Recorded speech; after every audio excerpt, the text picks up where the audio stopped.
রিভিউতে আমাকে নিয়ে আউটস্ট্যান্ডিং পারফর্মার, শক্তিশালী অভিনেতা ইত্যাদি ইত্যাদি অনেক ট্যাগ দিচ্ছেন।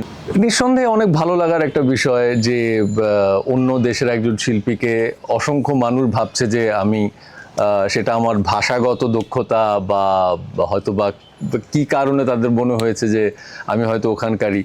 তো এটাই বোধহয় আমার প্রাপ্তি ছিল যে আমি ওখানকার না হয়েও ওরা ভাবছে যে এই চরিত্র, এই অ্যাক্টরটা বোধহয় ওখানকারই। ওখানকার যেই প্রেস মিডিয়া যারা আছে তারাও রিভিউতে আমাকে নিয়ে আউটস্ট্যান্ডিং পারফর্মার, শক্তিশালী অভিনেতা ইত্যাদি ইত্যাদি অনেক ট্যাগ দিচ্ছেন। নিঃসন্দেহে এটা অনেক ভালো লাগার একটা বিষয়।